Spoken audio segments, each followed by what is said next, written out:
जशी मुलगी त्या मुलावरती प्रेम करत असताना त्याला संतुष्ट करण्यासाठी, आपल्या बॉयफ्रेंडला खुश करण्यासाठी, आणि मुलगा त्या प्रियकरेला खुश करण्यासाठी रात्र आणि दिवस कष्ट करतो, मेहनत करतो, आणि तिला पैसा पुरवतो, सगळा मोबाईल देतो, रिचार्ज करतो, खायला प्यायला बर्गर पिझ्झा सगळ्या गोष्टी खाऊ घालतो.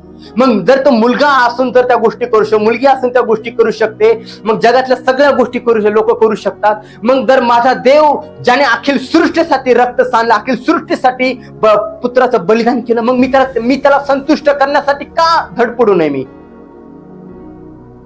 मनुष्याचं जगणं एकच असलं पाहिजे की माझा देवाला मी संतुष्ट केलं पाहिजे.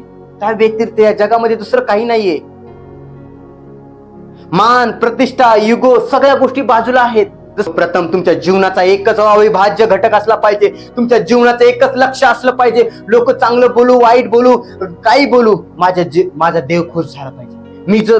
मी जे जीवन जगतोय, मी जे बोलतोय, मी जे राहतोय, वागतोय, त्याद्वारे माझा देव खुश होतोय का? माझ्या देवाला आवडतंय का? मी